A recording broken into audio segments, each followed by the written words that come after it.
Okay, so I'm going to basically do a rundown of the top hacks that we saw in 2015. Obviously, every year the nature of hacks change. In 2014, we had the Sony hack, which really set a new bar for intrusions. We didn't have something like as spectacular as that in 2014, but we had things that were spectacular for different reasons. And some innovations. And so I'm going to just sort of remind you of what we saw in 2015, and then look at what possibly we're facing in 2016 and beyond.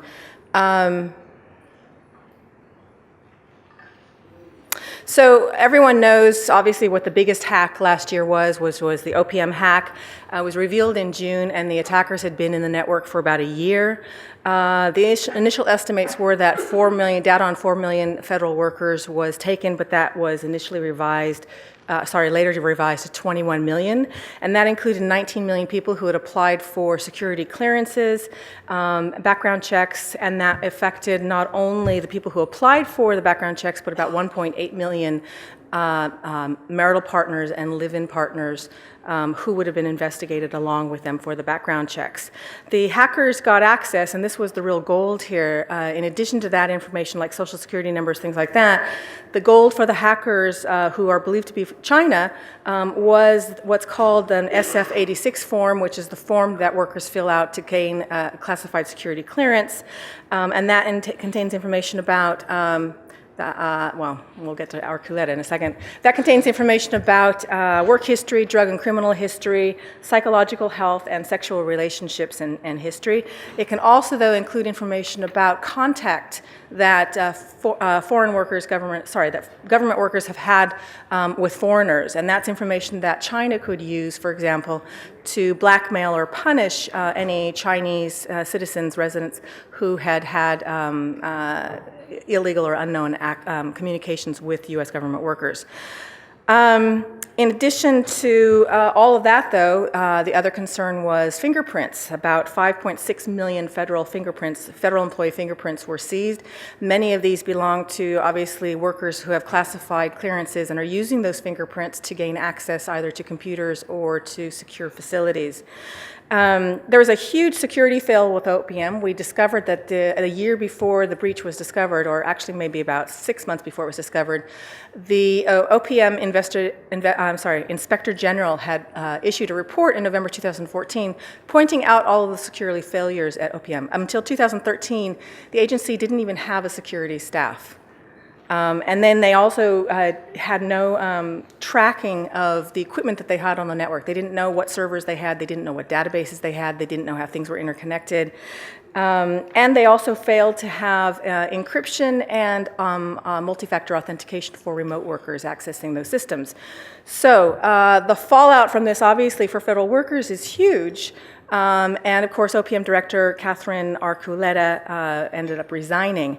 It was interesting because she'd only been on the job 18 months, and when she was quizzed by a Senate hearing, Senate panel, she told them, "Senator, I've been working hard from day one to correct decades of neglect, and I've been here for just 18 months." So it really wasn't on her shoulders. Everyone blamed her for not paying attention to that Inspector General report, but this was decades of problems at OPM that no one had fixed, and of course she suffered because she was in office when it happened. Insult to injury from this hack, though. Recently, OPM announced that it had joined a partnership with a college to provide a degree in cybersecurity for federal workers. So, tin ear of the government. Most brazen hack last year. I think everyone would agree that the Ashley Madison hack qualifies for that. This was a ransom hack, extortion hack, but by different means than we're used to. We're used to ransomware attacks where the attackers take control of your data and won't give it up unless you pay some money. In this case, the hacker demand wasn't for money. They were demanding that Ashley Madison close shop. They wanted the website taken down and a couple of other websites also owned by the parent company, Avid Life Media. They announced their hack in July of 2015, made the demand, and a month later, Ashley Madison website was still up, and they were true to their threat, and they started releasing data. They ended up releasing a total of about 30 gigabytes. They claim that they have much more.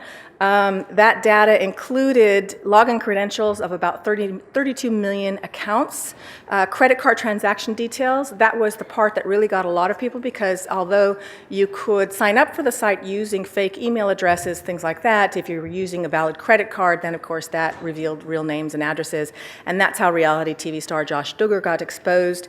But it also exposed, it wasn't just customers that were hurt in this, it hit the company itself. Internal emails from the CEO, Noel Bitterman, got exposed, and also one of the former CTOs was discussing what looks to be an operation in which he may have hacked a competitor's website to gain access to their customer database. But oddly, CEO Noel Bitterman was using his work account instead of a personal account to arrange trysts. And all of that got exposed. So the fallout for him, he proclaims himself as the king of infidelity. He lost his job. The company released a statement saying that it was by mutual agreement, that they thought that it was in the best interest of the company. Oddly, we didn't see the usual statement that's on resignations, which is that he was leaving to spend more time with his family.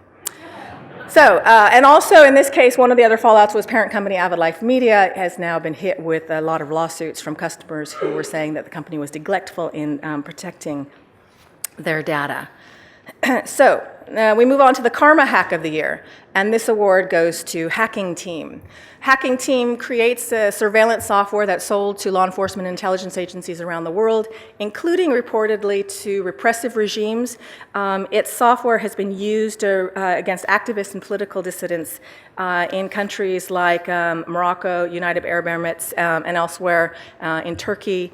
And in this case, the hackers dumped about 400 gigabytes of internal data, company emails, source code for their surveillance software, and they also exposed in that discussions of sales of the software to Syria and Turkey, also negotiations over the purchase of 0 days. And WikiLeaks was very quick to act and grab all of that data and make very helpfully a searchable database for anyone who wanted to sift through them. This was an interesting hack because in the releasing the company emails, there was intelligence exposed about 0 days that they were purchasing, and one of those emails described a 0 day in Silverlight, Microsoft Silverlight software. And shortly after that, well, about 6 months, they worked on this. Kaspersky Lab took that information and went on the hunt for that 0 day to see if they could find it. Most 0 days, as you know, are discovered sort of haphazardly. You get an intrusion, you find some code, you dig through it, you discover that there's a 0 day. This was one of the first examples that we have where intelligence about a 0 day being out there on the market for sale actually helped researchers to go out and uncover the 0 day. And so Microsoft did patch it. So we move on to nation-state attacks. Obviously, OPM has been attributed to China, but we had a handful of really interesting nation-state attacks last year. And one of the most concerning was the hack against Gemalto that was exposed in the Edward Snowden documents. And in this case, the breach occurred around 2010, 2011, was attributed to Britain's intelligence agency, GCHQ, acting in partnership with the NSA. The documents claimed that they were targeting SIM cards and crypto keys, and these were used by more than 400 million customers in 85 countries around the world to secure communications. Now, Gemalto came out with a response very quickly after this was exposed, about 4 days later, insisting that they had actually detected the hack back in 2010. They had seen something suspicious, and so they claimed that they still had a report and log data from that. So they issued a report 4 days after this news broke that the hackers did get into their system, but didn't succeed in getting the keys. And of course, that response is highly criticized by people who think that, one, they didn't have enough time to review to determine whether that was the case. Clearly, this was a 4-year-old hack. They probably didn't even have the logs anymore. And also, this was a nation-state attack, a very sophisticated nation-state attack. So did they really even have the capability to assess whether the attackers reached their target? Another really concerning hack that occurred last year was the hack of Kaspersky Lab. Obviously, security companies are a huge target themselves for their antivirus software because attackers are going to want to study the source code for that software and find ways to bypass the software. In this case, they were after not only that, they wanted intelligence about nation-state operations that Kaspersky was investigating. Kaspersky did some work on Stuxnet. They exposed not only Stuxnet, but they exposed a whole menu of tools that were created by the same attackers. That was DQ, Flame, Gauss, if you remember those. They also did work into the Region attack that targeted Belgia's telecom, Belgacom, and they did work into what they refer to as the Equation Group, believed to be the NSA, where they had a massive toolkit of spyware that Kaspersky took apart. So the attackers were interested in gaining intelligence about what nation-state attacks Kaspersky was investigating, and they wanted to be able to close down those operations before they got exposed so that victims wouldn't know that they had been attacked. But they also wanted information because, behind the scenes there are negotiations that go on sometimes between nation states and investigators in order to maybe perhaps convince them not to report information. So, the Kaspersky hack was also unique in another sense. The same malware that was used to get into Kaspersky had been used by the attackers to target hotels and conference venues where in 2014 the UN Security Council had held talks over Iran's nuclear program. So if you want to compare the interests of those groups going after Kaspersky Lab and who is interested in Iran's nuclear, in the nuclear negotiations, there are probably only a couple of perpetrators out there that might point to. I want to give a side note that this wasn't related specifically to the hack on Kaspersky, but it was related to the intelligence that Kaspersky was exposing with the Equation Group. This was sort of a new wave of attacks that we're seeing. Kaspersky found among that massive toolkit that the Equation Group was developing was malware for reflashing the firmware. And it was likely compiled around 2010, 2013. It reflashes the firmware with malicious code to give the attackers a persistent foothold, even if the software operating system gets wiped and reloaded. And it had the ability to reprogram 12 different brands of hardware drives. And it was using a slew of undocumented commands specific to each vendor. So a lot of resources and research went into developing this firmware. As another side note, there were a group of researchers last year who discovered a firmware worm for Mac. So a lot of people think that, or Apple thinks that Mac's firmware is secure. This firmware does travel, affects the firmware, and those researchers actually got hired by Apple recently. So, this is probably one of the most concerning hacks that we had at the end of last year, very quietly. During the holidays, Juniper announces on a surprise move that they had discovered 2 backdoors in their Screen OS software, which runs on some versions of their NetScreen VPN firewalls. And that's the firewalls that are used by government agencies and corporations around the world. I don't see a timer. Am I good? Oh, 3 or 4. There were 2 backdoors. One of them was a hard-coded password that would allow someone remote access into certain passwords, but that wasn't the most significant backdoor. The other one involved a change constant in pseudo-random number generator used for the encryption for the VPNs. So this was using the dual EC, the infamous dual EC algorithm. That had been exposed in 2007 as possibly an NSA backdoor, and yet Juniper still used dual EC. Now, the reason that it was exposed as a possible NSA backdoor in 2007 was there was this very suspicious, the way that it was designed was very weak, and there were constants that had been produced that had been produced for using with the pseudo-random number generator that no one knew who had produced them. Everyone assumed that the NSA had produced them, and if you knew those constants, then you could crack the encryption. You could predict what the random number generator produced. So Juniper thought that they were implementing this, even though it had been exposed as a possible backdoor. Juniper thought it was okay that they used it anyway because they felt that they implemented it in a secure way. And that secure method involved changing one of those constants, what's referred to as the Q constant.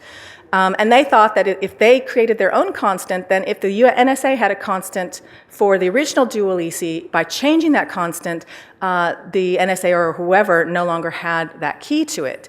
They didn't say that. They didn't say this was to keep the NSA out. They simply said, we thought that we were making this more secure by using our own constant.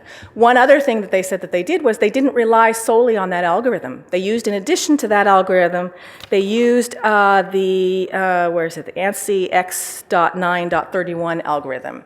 And the way that they said they designed it was the dual EC would generate output, which would become the seed data to then run through the second ANSI algorithm, and the output from that ANSI algorithm would then be used as the core for encrypting.